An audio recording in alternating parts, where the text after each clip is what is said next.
Well, for me, Mendable is a safe space, whether it be, in an app, in a community, wherever it is, for people to really share themselves and be accepted for being themselves. I have gratitude in the fact that I made it through. So all of anxiety, every form of anxiety, is a sense of losing control or loss of control. But if you can throw out that energy of positivity and kindness and smile, it changes the world.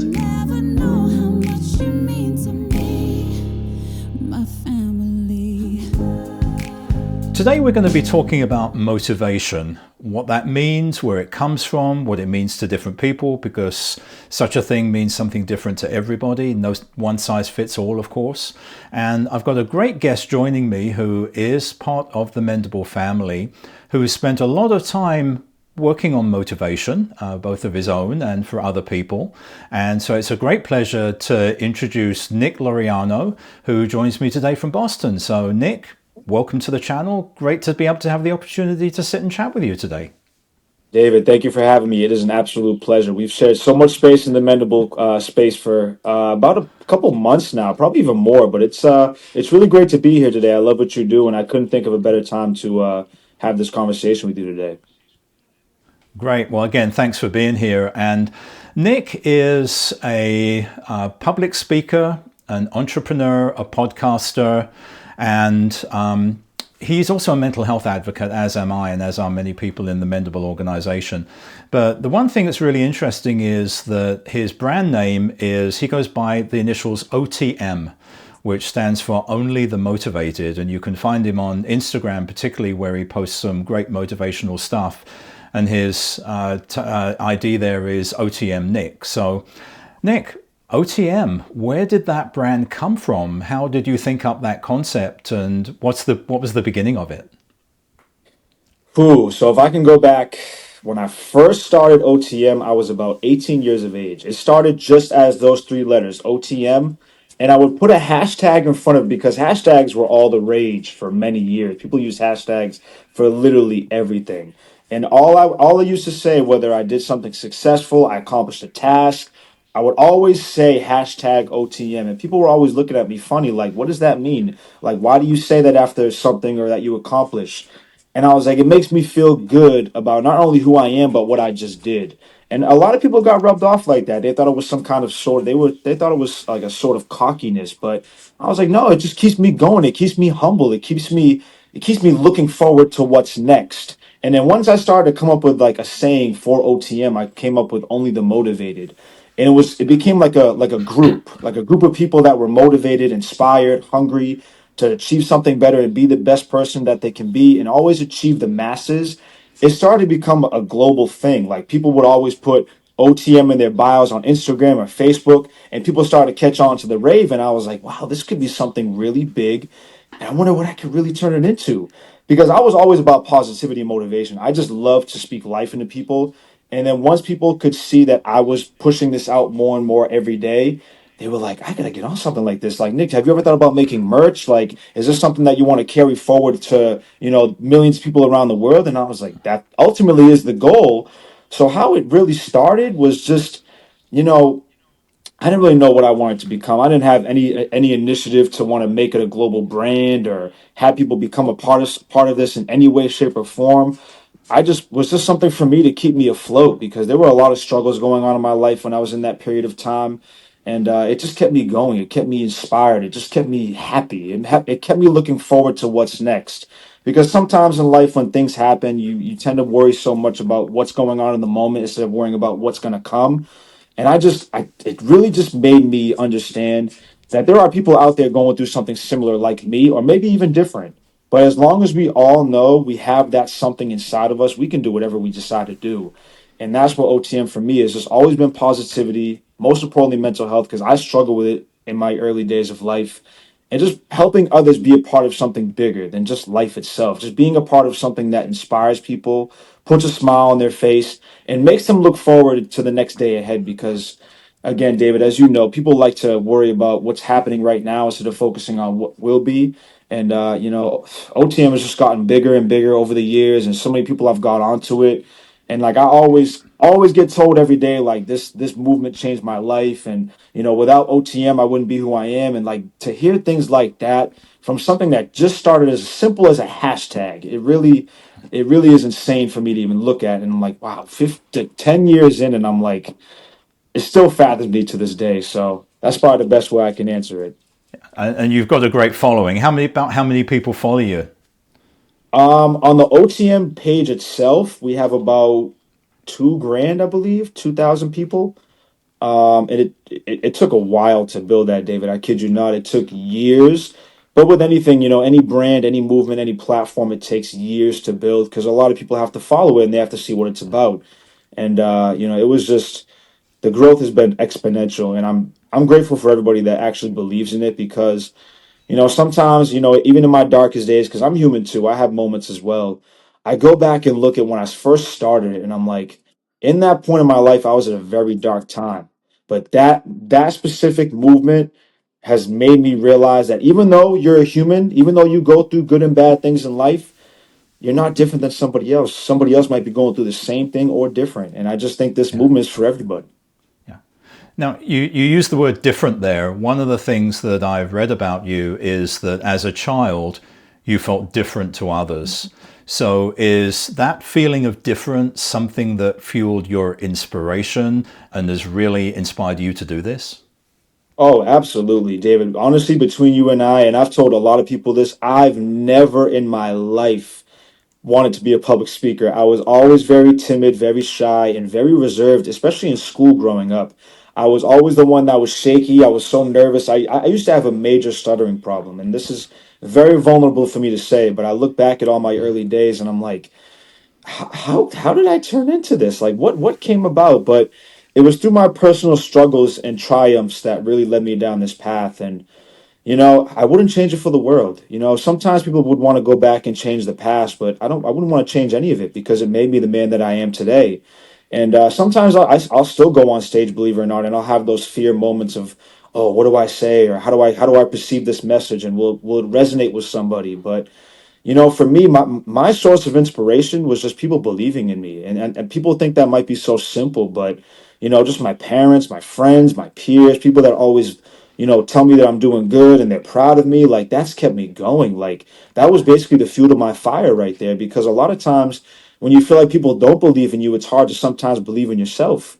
And just having those people in your corner that never stop believing you, no matter if you've done a lot or done a little, that alone is still something. That's like the biggest piece of fuel right there. And yeah, there's been moments where sometimes I don't hear it enough, but I don't go searching for it. It's something that it's always going to be there. Like people that look out for you, cheer for you, clap for you, and are there to pick you up. And sometimes you can't pick yourself up like that. That's something you always have to cherish. And I would sit here and lie to you if I told you that I did this all by myself. People that have believed me from the start and that believe me to this very present day, I wouldn't be half the man I am if it wasn't for them. So I just drew my inspiration from people believing in me, and I think that alone was enough for me to keep going and actually pursue this path further. Yeah, that's amazing, and I'm a firm believer in you have to believe in yourself, and I'm also a firm believer that that word motivation, that I'm sure we could define it many different ways, but I always think motivation really has to come from within, and you can encourage somebody, but in terms of having that true core motivation, it's something that everyone needs to find in themselves. Would you agree with that? Oh, absolutely, absolutely. And I've started to understand what motivation was over the years. Like I used to think it was one of these things like you always have to be motivated to do something, or you have to be motivated to achieve this task or pursue this endeavor. But I've realized, like, I'm sure you can agree with this, David, motivation's a feeling. Like, sometimes there'll be spurts where it comes and goes for 10, 15 minutes. Sometimes it could stay for an hour and then it kind of dies out. And as crazy as I'm saying that, but it's one thing I've learned with motivation is that discipline has to follow it. Like if you can be motivated all you want, but if you don't have the discipline to follow it, you'll never achieve any task. You'll never follow your word. You'll never have that thought come to fruition. Like you always have to make sure that if you are motivated, and of course motivation is a great feeling. It's like an adrenaline rush. You have it for like 10 minutes, you're pumped up, your blood's flowing, but then it goes away and it's like, well, why can't it stay? How do I keep it to stay? And I think when you have that motivated feeling or thought, you also have to follow it up with action. You have to implement the action. And that was something, I'll be honest with you. I'm a very vulnerable and transparent person, David. I'll always be vulnerable in anything I say. I used to be very unmotivated, very undisciplined until I understood what discipline was. Once I started to implement that discipline and actually, like, when I said something, I had to follow through on it. I couldn't just say a word to say a word for the sake of argument or sake of situation. I just had to make sure I followed it with action, because action is the core to everything. If you follow that action, if you say what you have to say, it will come to fruition. But if you just say, "Oh, I'm going to do this at this time. I'll be successful by 30. I'll be healed by 35, and I'll have it all figured out," and you don't do it, it's like, well, you don't have enough discipline. You don't have enough discipline to follow that. And I think the disciplinary action in that piece is important with motivation, because, of course, like I just mentioned, anybody could be motivated, but if you're not disciplined, motivation is just a feeling that will come and go. So another thing I'd like to ask you, you just touched on your own journey with mental health and had some issues in your own childhood. Would you share a little bit about your journey and what you've been through and what might have helped you be a stronger individual as an adult? Oh, absolutely, David. That's a beautiful question. For a while in my younger days, I was very afraid to speak about my mental health journey because I didn't know how it was going to be perceived. I didn't know if people would accept me for who I am, if they look me off and, tell me that I wasn't worthy or enough or any of those things. Because, of course, when you're going through a dark time in your life, the last thing you want to think about is what somebody else thinks. You're more worried about how do you escape this thought? How do you escape this reality? How do you get out of this pickle that you're in? And it was something that I would constantly remind myself when I was going through the depths of chaos in my earlier days. Like, I was homeless for a few years. I struggled to keep a job. I was very timid to speak up about who I was in my life. My parents weren't really active as I wanted them to be. And when people say those things, you look back and like, oh, I feel really bad for them, or I wish I could have went back and helped them. But when you're going through that struggle in life, you don't really know what struggle is until you're in it. And I think that for a lot of people, when they go through those things, they don't find a way to stay happy. They don't find a way to keep going. It's just they want to bask in that negativity and all these crazy thoughts that go through your head. And for a while, I thought like that. I didn't have a reason to keep going, but then it was back what I was talking about. Like, I had people that believe in me. I had somebody once tell me when I kid you not, true story, David. I was in my car. I was living in my car at the time, and I had one of my friends call me. I survived suicide 3 times, and people would think I had someone tell me when I was 22. I remember it like it was yesterday. Somebody told me, he was like, "You failed suicide 3 times." I sat and thought for a second. I'm like, I didn't fail suicide. I survived it. I survived suicide 3 times. I'm alive at 29 years of age, present day, right here in this conversation to speak about that. And that's what mental health has been so important to me, because no matter what you're going through, depression, anxiety, suicidal thoughts, whatever it is you're dealing with, there's a silver lining. But when I was in that struggle, David, I didn't think of the silver lining. I only worried about what I was going through and what the thoughts that were brewing in my head, because that's all I could think about. But I had a friend call me in my car. It was 11 p.m. at night. My friend called me and said, "Nick, are you okay? Are you okay? What's going on? How can I help?" And that right there, that one friend, and I'm sure you have that one friend, David, that one friend that always is there for you, always checks on you, always makes sure you're good. He was that one. And I kid you not, when he called me, before he called me, I was on my second attempt of wanting to end my life. And I was like, after that conversation, I thought to myself, I'm like, he just saved my life. Him calling me in that moment right there, he saved my life, because I could have not been here today. And I think about it like it was yesterday. That for me, David, was right there the pivotal point of why I decided to take my mental health journey seriously and why I decided to speak life into people. And it really just led me on this path that I'm on, because mental health happens every day, David. Let's be honest. Like, everybody in life goes through some kind of chaos, whether they want to admit it or not. But just because you go through that chaos, that doesn't make you a bad person. That doesn't mean your life is terrible. That doesn't mean your life will be terrible. It's just a thought in the back of your mind that makes you believe that. And when I was going through all those things, David, it's like the last thing you want to think about is getting out of it. You want people to validate your feelings, you want people to validate your thoughts. And I was like, no, Nick, I can't sit like this forever. Like, I'm too young. I'm at a very young age, and I'm still trying to figure it out. I'm still trying to put the pieces together to this one puzzle we call life. And it was hard, David. It was hard. There was many days where I wanted to give up. There's many days I didn't want to be here. But I'll tell you what, like I realized, and that this is why Mendable was such a beautiful space for me to realize. When Clubhouse first started and I found Mendable, I was like, there's other people out there that are going through the same thing. There's people out there that are going through the same similar journey that you've been through. There are people out there who are hurting, suffering, trying to figure out their identity.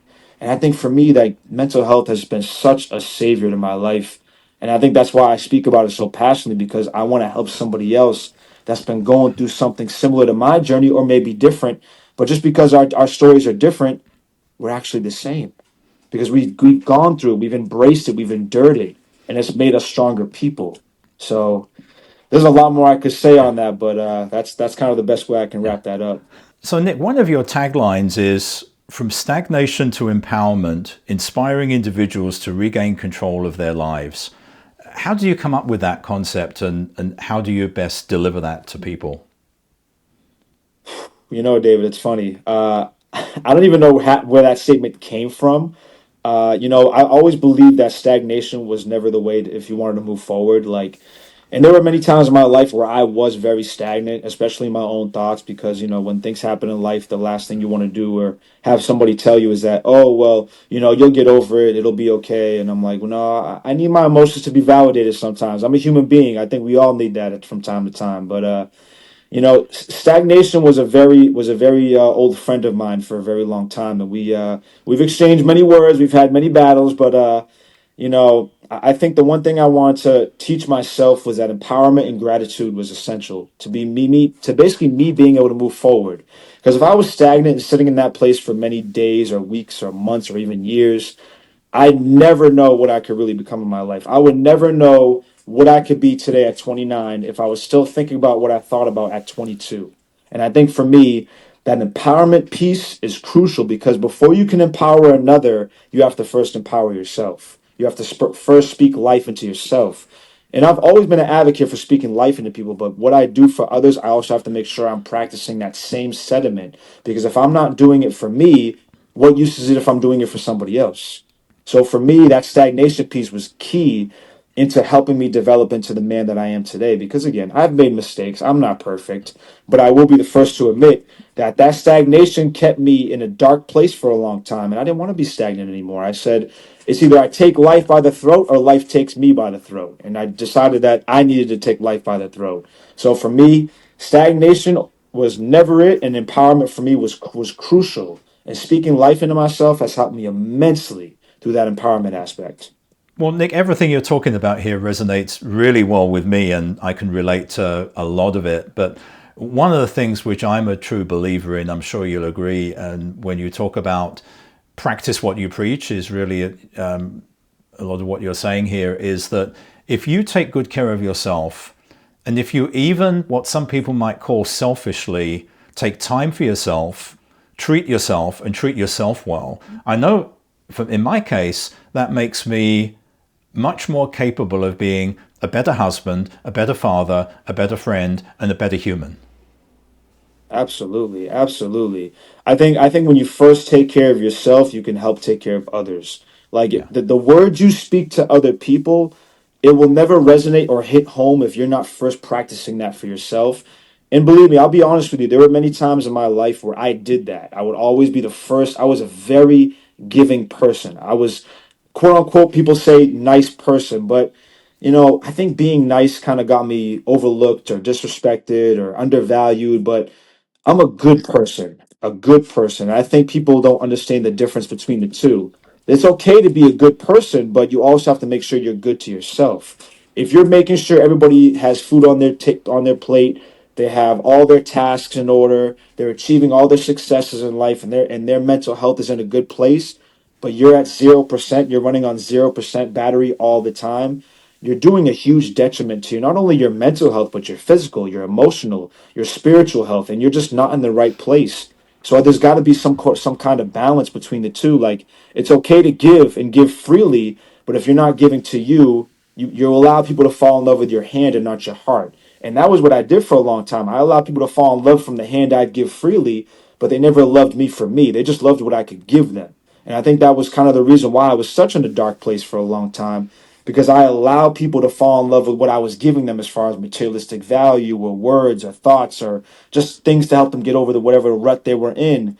And then at the end of the day, I think like, wow, their batteries are always 100%, and why is mine not always on one? Why is mine always on zero? And that's when I learned to say, you know what, Nick, you can't give freely so much. As much as you Yeah. want to have a good heart and be good to others, you have to make sure you're good first. Looking at the world more generally and more broadly than beyond the lives of you, me, Mendable, and everything, if you could have one or more dreams for some things you'd like to see happen in the world and happen for mankind, what would they be? David, I'm going to go with a very simple one, and I'm sure you'll appreciate this. One thing I would love for the world to do more of is just be kind and loving to other people. Yeah. I think that's a lost art in the world today in mankind, because so many people only want to be kind because people have to be kind to them first. It doesn't matter who does it first. I think it's about just practicing the word of kindness and showing love to others, whether they give it to you back or not. It's the right humane thing to do.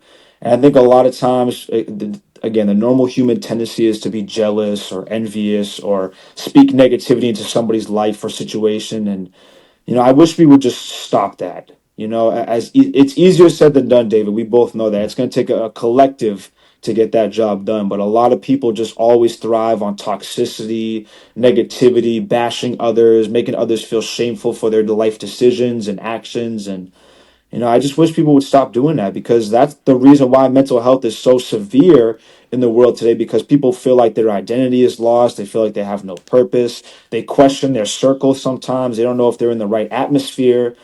And believe me, from my own personal experience, I've been through that, and it's not a great place to be in. So anywhere I go, whether people agree with it or not, I always practice kindness first. I always hold the door for somebody. I always ask somebody how they're doing. I always say good morning. Even if they don't say it back, I'm like, that's okay. I don't expect you to do what I do. I don't expect me out of you, but I'm going to do it because it's the right thing to do.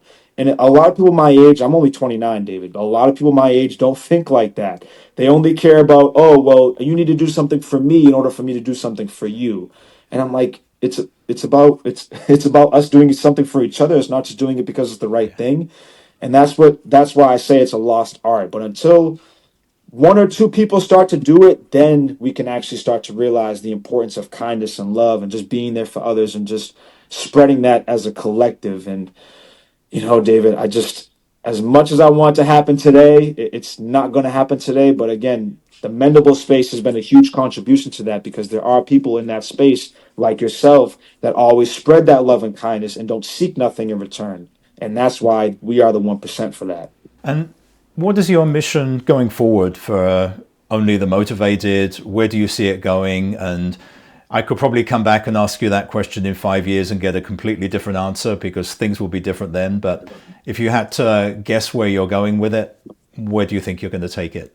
I never like to jump too far ahead. I always like to stay in the present moment. But my ambition for the movement is to continue to get people to see eyes on it, and just to get people to understand the movement, appreciate the movement, be a part of the movement, and just know that Only the Motivated is not just singly one person. It's a collective of people that are on the same mission to spread love, be kind, show empathy, have that sense of ambition and drive, and just achieve the masses in life.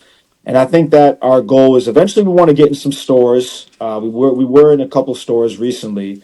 We want to try to push the manufacturing a little bit, and try to spread it over across in like the UK, Australia, China, like more out of the US and more across the pond. That's our goal. But it takes a collective of people, and my team and I, we're doing everything little by little. And it's beautiful to see, because people are getting inspired by the movement. And I think the mantra I've learned to develop, David, is that if we can save one life, if we can impact one life, our job is being done. Whether someone buys a piece of clothing or not, our job is to simply impact and inspire other people with this movement. Because before we even decide about to make money with this brand, we have to remember the mission behind it. The mission isn't to all make money. The mission is to inspire and impact people positively. And if you can impact and inspire people in a positive way, you'll not only keep them coming back, but the word will spread like wildfire. And that for me is just our mission. We're just taking things one day at a time.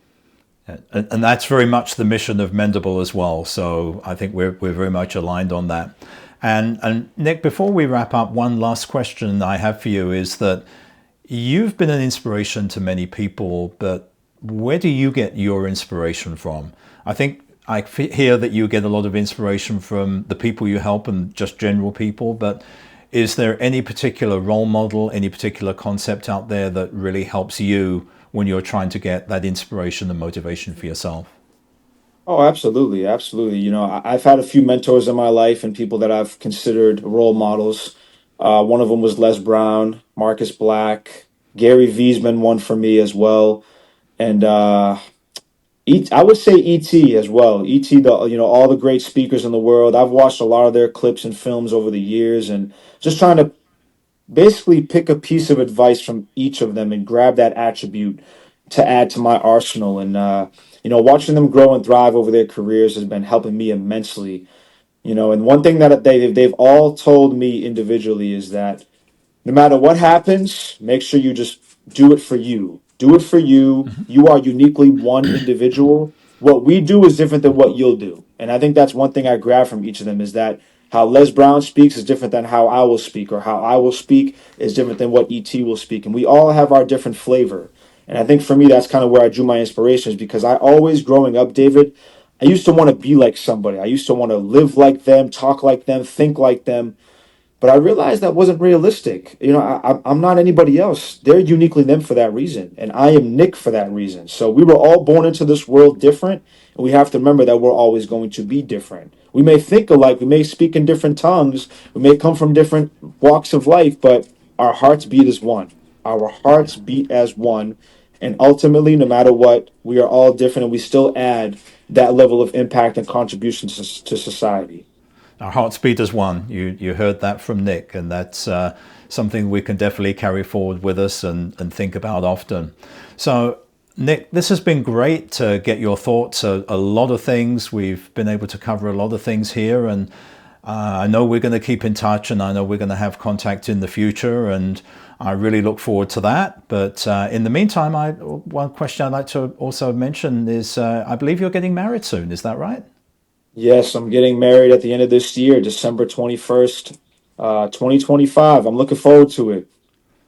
Okay, well, I've got about a 30-year head start on you. I just had...